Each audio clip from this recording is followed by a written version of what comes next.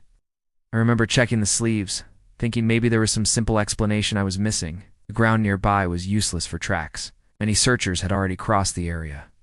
One of the volunteers suddenly pointed through the trees and said he saw a flashlight moving farther ahead. We called out. The light disappeared. At first, none of us thought much of it. Search teams were spread across a wide area, and people were constantly shifting positions. I radioed command anyway and asked who was working beyond us. After a short pause, they answered. Nobody was assigned to that section. We told ourselves it could have been a family member, another volunteer, or even a reflection through the rain. But after finding Owen's jacket, that explanation felt less comforting. Still, we had no reason yet to assume anything worse. Found. Just before sunrise, one of the dog teams found Owen near the edge of the property, inside an old concrete drainage structure that had not been used in years. He was curled against one wall, shivering hard, muddy from the knees down, and too frightened to say much at first. The relief was immediate. His mother reached him before I did, and for a few minutes, nobody cared about anything except the fact that he was alive. He was cold and mildly dehydrated, but there were no serious injuries. After a night of searching, it felt like the best possible ending. Then Owen started talking. He said a man had told him his mother wanted him to follow. According to Owen, the man walked with him through the woods and later left him near the drainage structure. Before leaving, he told Owen to stay quiet because people were looking for them. That changed the entire tone of the scene. Owen could not give us much of a description. He remembered muddy boots, a gray sweatshirt, and a flashlight. He could not say how old the man was or describe his face clearly. Over the next several weeks, investigators spoke with relatives, neighbors, volunteers, known visitors, and registered offenders living nearby. Nobody was conclusively identified. His account remained consistent whenever investigators asked him about that night. There were explanations for parts of Owen's story, but never enough to explain all of it. That was when the search stopped feeling finished. The photograph, a few weeks later. One investigator went through photographs the family had taken before Owen disappeared. Most were ordinary pictures from the gathering, people eating, kids running around, someone holding a paper plate. Then they noticed a figure in the background of one image. Beyond the picnic tables, near the wood line, an adult stood partly behind the trees. The picture was too blurry to show a face clearly, but nobody in the family recognized him. Police tried to identify the person and got nowhere. Years later, I still think about that photograph sometimes. The man could have been a neighbor, a passerby, anyone. What bothers me is the timing. We spent that entire night believing Owen was simply lost. If Owen was telling the truth, someone else may have been in those woods the whole time, watching us search. Story 3. The Quarry. A Search Below the Surface. I had been diving with the county recovery team for a little over 6 years when Ethan disappeared. By then, I had searched rivers, reservoirs, and a few flooded pits, but quarries were the calls I disliked most. This one had been abandoned for decades. The access road was cracked and half swallowed by weeds, and the rock walls rose steeply around water that looked almost black from the surface. Ethan had gone there with 2 friends on a warm afternoon. According to them, he tried to swim across one section of the quarry, went under, and never came back up. By the time we arrived, nobody was treating it as a rescue anymore. Quarry water can stay dangerously cold, even in summer, and the bottom is rarely simple. Old machinery gets left behind. Steel cable, pipes, broken ladders, and collapsed platforms can sit under the surface for years. The depth can change without warning, dropping from a shallow shelf into water far deeper than you expect. Visibility was the worst part. Once I descended, the daylight disappeared within a few feet. At times, I could see no farther than my own hand. We worked by tether, guideline, and touch, moving slowly enough not to stir up more silt. Ethan's friends waited near the old access road while police took their statements. At first, everything about the scene pointed toward a drowning. It was tragic, but familiar. I remember thinking the hardest part would be finding him. I was wrong about that. Before the quarry showed us something much stranger. Something about the story is wrong before I went in. I spoke briefly with Ethan's two friends. I was not interviewing them officially. I just wanted to understand where he had entered the water and which direction he had been swimming. Their answers did not quite match. One of them said Ethan had taken off his shoes before getting in. The other remembered him still wearing them. One said Ethan jumped from a low rock ledge. The other said he walked in from the shore. The deputies did not seem overly concerned. People remember things badly after something traumatic, especially when panic sets in. So I suited up and started the search. The first section was exactly what I expected. I worked along an underwater shelf with a tether clipped to my harness, feeling my way past old cans fishing line, half-buried tire, and pieces of rusted equipment. Then my hand hit something smooth beneath a metal beam. It was a phone. When I surfaced, one of Ethan's friends identified it immediately. That bothered me more than I expected. The phone was not near the place where either friend said Ethan had gone into the water. It was wedged under a submerged support farther out, in a spot that would have been difficult to reach by accident. There were possible explanations. Current movement after he sank. Someone getting the entry point wrong. Still, that was the first moment I wondered whether we were searching the wrong part of the quarry for reasons nobody yet understood. The tunnel. The next morning, after we expanded the search area, one of the old quarry maps showed a service tunnel running beneath the eastern wall. It had once connected to work sections before the lower level flooded. Nobody had planned to send divers inside because parts of it were known to be unstable. Still, something near the entrance caught our attention. The silt outside the opening had been disturbed in a narrow line, almost like something had dragged across it recently.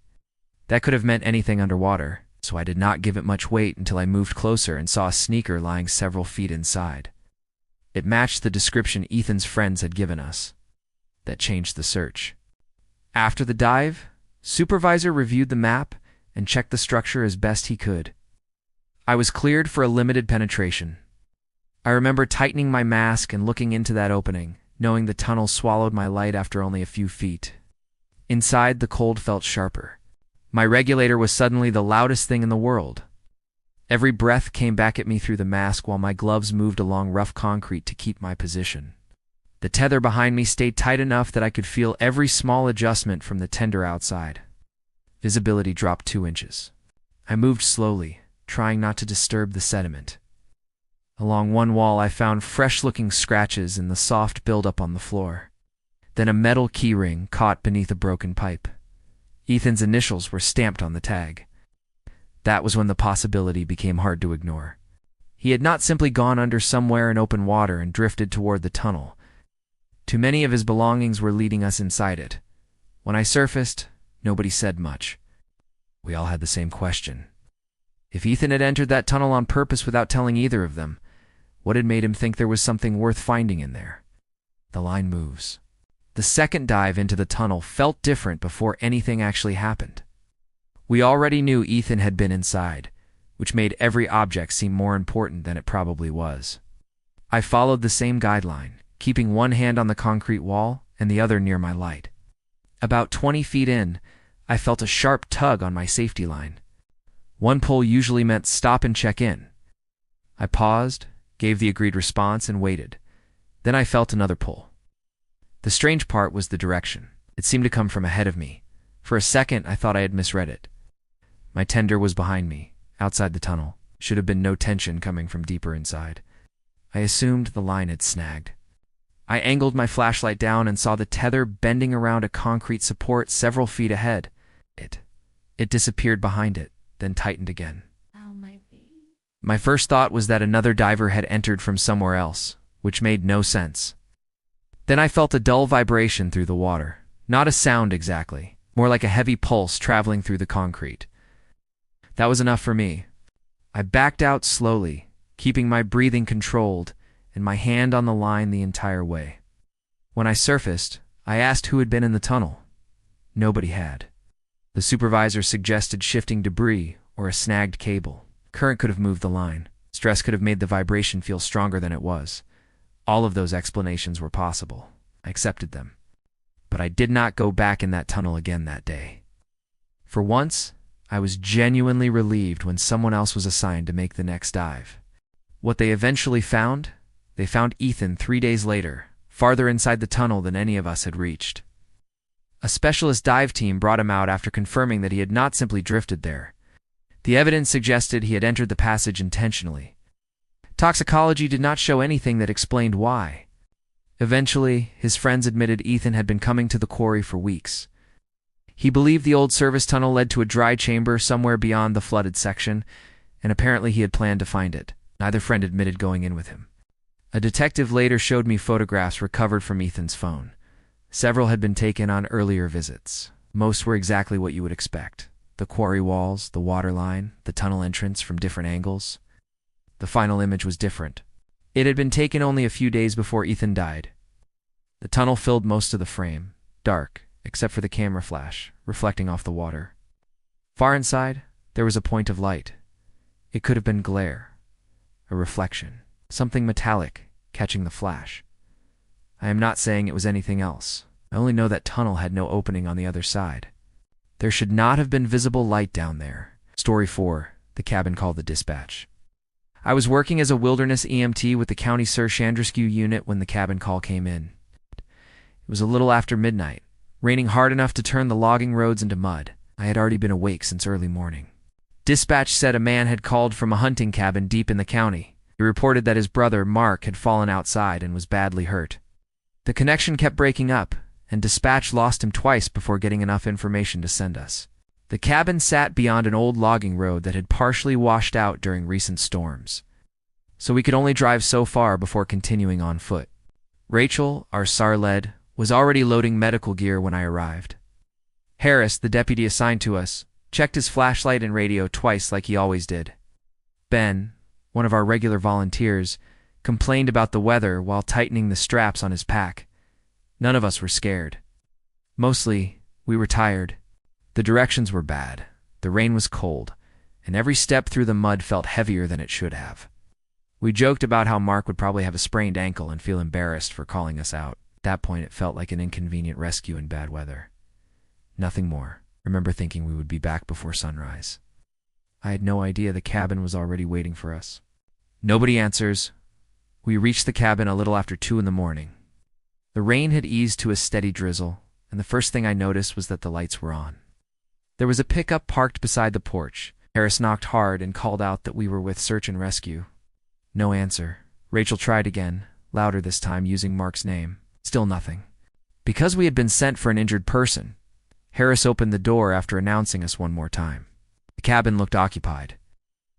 A pot of stew sat on the stove, still warm enough to smell. 2 plates were on the table. A small radio played quietly near the sink. 1 chair had been knocked onto its side. Then Ben noticed the blood. There was not much of it, just a dark smear near the back door and a few drops on the floorboards. That changed Harris immediately. He told us to stay together and stop touching anything unless we had to. We checked every room. No Mark, no brother, no body at all. Near the back entrance, I saw muddy boot prints leading into the cabin. At the time, I barely registered them. We had mud all over our own boots, and the floor was already tracked up. At first, I assumed the rain had simply washed the outgoing tracks away outside. It was only later, after everything else happened, that I understood what had bothered me. The prints from the back door clearly came inside. I could not find a second set going back out. And suddenly, the empty cabin did not feel empty. Searching around the cabin, we started outside the back door, where the blood continued to cross the wet ground in small drops. There was not enough to suggest a major injury. Harris said it could have come from a cut hand, a scalp wound, something that bled heavily without being immediately life-threatening. The trail led toward the trees. We moved slowly, keeping our lights low and checking both sides of the path. The farther we got from the cabin, the worse our radios became. Rachel could still reach dispatch occasionally, but every transmission broke apart under static. About 50 yards in, Ben found a flashlight lying beside a stump. It was still switched on. The beam was weak and yellow, like the batteries had almost run out. We marked the spot and kept moving. A little farther on, I saw dark fabric caught against some brush. It was a jacket, damp from the rain. Harris checked the pockets and found a wallet inside. The driver's license belonged to Mark. Until then, part of me had still expected us to find someone with a minor injury sitting under a tree, angry and embarrassed about the attention. That feeling disappeared. Harris finally managed to get a clean enough radio connection for dispatch to update us. They had reached Mark's wife at home. I remember watching Harris's face while he listened. Then he asked dispatch to repeat it. Mark had gone to the cabin alone. She had spoken to him earlier and expected nobody else that weekend. His wife said there was no brother staying with him, no relative expected to arrive later, and nobody she knew of who should have been there. We all went quiet. The person who called 911 had identified himself as Mark's brother. According to Mark's wife, that person did not exist. The caller. We turned back toward the cabin while Harris stayed on the radio with dispatch, trying to make sense of the call. The original caller had given Mark's full name, described the cabin accurately, knew enough about the property to guide responders in. Then dispatch gave us another detail. The number used for the emergency call appeared to be Mark's phone. That made no sense, because when we reached the truck, Mark's phone was sitting inside the center console. The screen was dark, and there was no sign that anyone had touched it since leaving the truck. Harris stared at it for a few seconds without touching it. There were explanations. Call could have been made earlier and the phone returned to the vehicle afterward. There could have been some technical issue with the number. But for the first time, we had to consider that someone had deliberately called us there. Harris immediately started treating the cabin and surrounding area like a possible crime scene. Near the back side of the property, Rachel found a second set of shoe impressions in the mud. They were larger than Mark's and did not match any of ours. That was when the woods changed for me. The rain had stopped, and without it, every small sound seemed clearer. Branches shifted somewhere beyond our lights. A piece of loose metal clanged once in the distance. Then the cabin generator suddenly went quiet. Nobody said anything for a moment. We were still trying to find an injured man. But now, we also had to consider something else. Whoever had been with Mark might still be close enough to hear us moving around the property. The major incident, Rachel was the first one to hear movement near the equipment shed. It was an old wooden structure about 30 yards behind the cabin, half hidden by brush. We had already passed it once without checking inside because the door was shut and there was no light coming from it. Harris raised his voice and announced that he was with the sheriff's department. No answer. We approached slowly, lights fixed on the doorway. Remember hearing my own breathing and the soft creak of wet branches behind us. Harris pulled the door open while Rachel covered him. Mark was inside. He was sitting against the far wall, conscious but barely focused. His face was swollen. There was dried blood along one side of his head, and his wrists had been loosely tied with electrical cord. The knots were not tight enough to cut circulation, but they were enough to keep him from using his hands properly. I dropped beside him and started checking him while Harris asked what happened. His pulse was fast, and he kept blinking against my flashlight as though even the light hurt. Mark said someone attacked him not long after he arrived at the cabin. Never got a clear look at the person's face. Remembered being hit, then waking up in the shed sometime later. While I worked, he kept stopping mid-sentence like he was trying to put pieces together. Then he mentioned hearing us arrive, said he recognized the sound of voices near the cabin and tried to shout. I asked why we had not heard him. Mark looked at me and said someone had been standing just outside the shed. Then, almost casually, he repeated what the person had told him. They're here because I called them. For a second, nobody responded. Before Harris could ask anything else, Ben called from outside and said he had seen someone moving behind the cabin. We went after the movement, leaving Rachel with Mark while I followed Harris and Ben. The tracks were fresh and led away from the property toward the damaged logging road. We followed them until runoff had turned the ground into mud and standing water. After that, they disappeared. We searched the area until daylight. We never found anyone else. Investigation and fallout. Mark survived. Spent several days in the hospital with a concussion, fractured ribs, and a deep cut along his scalp. Once he was stable, detectives started working through the obvious possibilities. Robbery did not fit. Nothing valuable appeared to be missing. They looked into personal disputes, hunting arguments, people Mark knew, and anyone who might have had a reason to follow him to the cabin. Nothing led anywhere. No useful fingerprints were recovered, and Mark could not identify anyone who wanted to hurt him. What bothered me was the call. Whoever made it knew Mark's name, knew where he was staying, and knew enough about the property to guide us there. If that person wanted Mark dead, calling emergency services made no sense. One theory was that the caller wanted rescuers in the woods to create confusion while he escaped. Another was that Mark, confused by the head injury, had moved or freed himself more than he remembered. Both explanations were possible.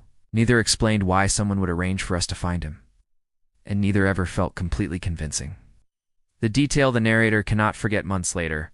Rachel and I were talking after another call when she brought up the cabin. She asked if I remembered the dinner plates. I did, but I had not thought about them since that night. There had been 2 plates on the table, and both contained partially eaten food. At the time, we assumed Mark had been eating with whoever called himself his brother, but Mark later insisted he had arrived alone. He said he cooked one serving for himself and never sat down with anyone. The photographs taken inside the cabin confirmed 2 plates. Investigators never identified who used the second one. That detail bothers me more than the attack itself. People hurt each other for reasons that usually make sense. Eventually anger, money, revenge, fear. What I cannot stop thinking about is the time before we arrived. Someone may have attacked Mark, dragged him to the shed, gone back inside, sat at his table, eaten his food, used his phone, and waited. Then, at some point, that person decided it was time to call us. I still wonder what he expected to happen next, that rainy night. Why some searches stay with you. People sometimes ask whether experiences like these changed what I believe about the woods, the water, or the places we were sent into at night.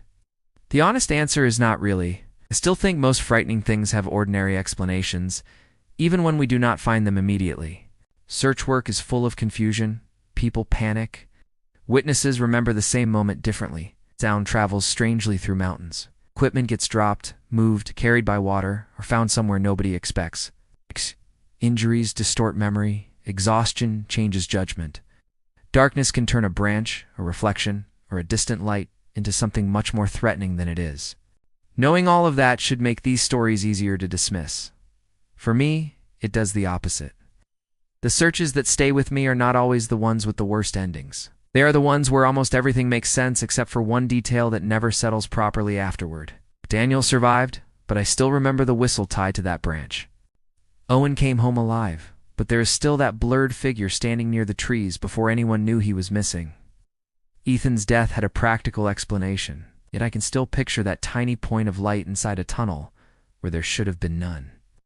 And Mark survived his attack, but someone ate from the second plate. Those details are small. That is probably why they bother me. After most searches, volunteers go home exhausted. We peel off wet clothes, wash mud from our boots, hang gear to dry, recharge radios, and try to sleep before work the next morning. Eventually, the call becomes paperwork, then a story, then something we mention less often. But every so often, one part follows you home. Not a creature, not a curse, nothing dramatic, just a question.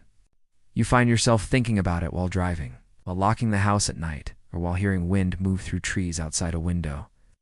Years pass, and the memory stays sharp because no explanation ever quite closes it. You can accept every reasonable possibility and still feel that one small piece remains out of place, waiting for an answer nobody can give you even years later. Some searches end when the missing person is found. Others end officially, with reports filed and equipment packed away. But years later, the people who were there are still searching for an explanation.